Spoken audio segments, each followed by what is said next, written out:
আপনি কি চাচ্ছেন? আমি আবু তোহা আদনান সম্পর্কে কি বলবো? আবু তোহা আদনান সাহেব সম্পর্কে আমি কি বলবো? আমি তো জানি না আমার সম্পর্কে। আপনি জানেন, আপনি বলেন। আপনি জানেন, আপনি বলেন। আমি তো জানি না কোন ফেসবুক পোস্টে কি লিখছে, কি লিখছে না লিখছে, এটার উপর ভিত্তি করে আমি বলতে পারবো না। সবর করেন, ধৈর্য ধরেন। কাউকে বেশি বদনাম করার আগে, অথবা কাউকে বদনাম করার আগে, অথবা কারো বিষয়ে একেবারেই প্রচার করার আগে একটু একটু সবর করেন। যদি কেউ অন্যায় করে, অপরাধ করে, আর যদি সে ফিরে না আসে, সে লাঞ্ছিত হবে। আপনি করা লাগবে না, তো আমি করা লাগবে না। আর যদি কেউ নিরপরাধকে দোষী সাব্যস্ত করার জন্য উঠে পড়ে লাগে, সে নিজেই লাঞ্ছিত হবে। আমি আর আপনি তো এত বাড়াবাড়ি করার দরকার নাই। বাস ঠান্ডা থাকেন। এমনিতে ইসলামটা এত বদনাম করে ফেলতেছেন আপনারা। বাহ, বাংলাদেশ উলট পালট হয়ে গেল। আবু তোহা আদনান ভাইয়ের স্ত্রী একটি পোস্টে সারা মিডিয়া হইচই পড়ে গেল। আবু তোহা আদনান ভাই এমন অপরাধ করেছে। আবু তোহা আদনান ভাইয়ের আর ইমান নাই। আবু তোহা আদনান ভাই মুরতাদ হয়ে গেছে। আবু তোহা আদনান ভাই নতুন করে প্রেমে জমেছে, নতুন প্রেম আবার শুরু করেছে, পুরাতন প্রেম ফিরে এসেছে। কত কথা তার ফেসবুক পোস্টের কমেন্ট বক্সে যে আমরা দেখতে পাচ্ছি। সম্মানিত দর্শক শ্রোতা ভাই এবং বোনেরা, একটু আগেই শুনলেন জামশেদ মজুমদার ভাই বললেন ধৈর্য ধরতে হবে।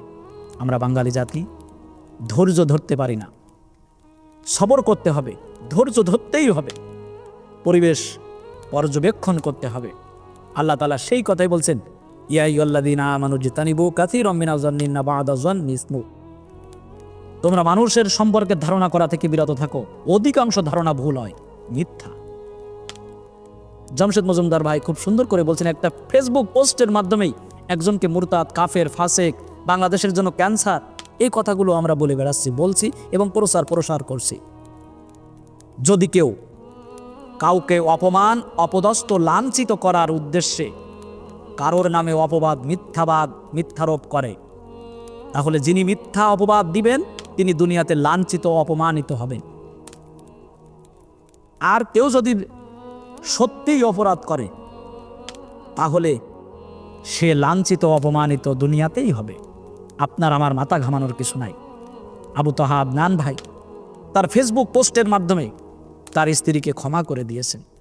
স্বামী স্ত্রীর ব্যাপার, দুইজনের কথা বিকতা, বাকবিতণ্ডা, বহু কিছু হতে পারে।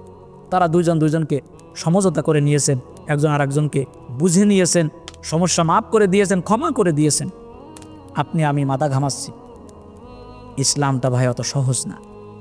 ইসলামটাকে বুঝতে হবে, আর ইসলামটাকে মানতে হলে অবশ্যই জানতে হবে।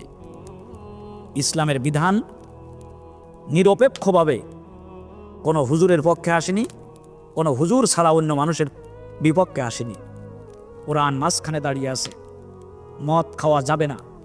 কে হুজুর না, কে আলেম না, কে জানে না, কারোর কোনো ব্যাপারে দেখা হবে না। মদ খাওয়া যাবে না, যে খাবে সে অপরাধী। জিনা করা যাবে না। এখানে হুজুর কি হুজুর না, আলেম কি আলেম না, ভালো কি ভালো না, কোনো কিছু দেখার সুযোগ নাই। যিনি করবেন তিনি জিনার অপরাধে দ্বন্দ্বে দণ্ডিত হবেন, শাস্তি পাবেন। দুনিয়াতে লাঞ্ছিত হবেন, পরকালে অপমানিত, লাঞ্ছিত হবেন। সম্মানীয় দর্শক শ্রোতা ভাই এবং বোনেরা, গীবত করা থেকে বিরত থাকি।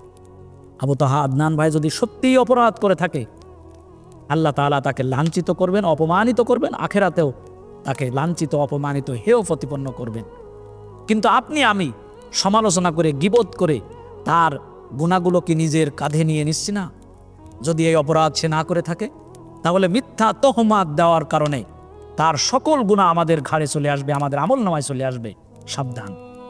অপরাধ যে করেছে, যদি অপরাধ করেই থাকে, তাহলে তার অপরাধের দায়ভার তাকে ছেড়ে দিন। আপনি তার অপবাদ, তার অন্যায়গুলো নিজের কাঁধে তুলে নেবেন না। আল্লাহ তাআলা আমাদের সঠিক বুঝ দান করুক, আমরা যেন সঠিকভাবে ইসলামটা মানতে পারি। গীবত এটা জিনার চেয়ে জঘন্য। আল্লাহ তাআলা এই বুঝটা আমাদের দান করুন।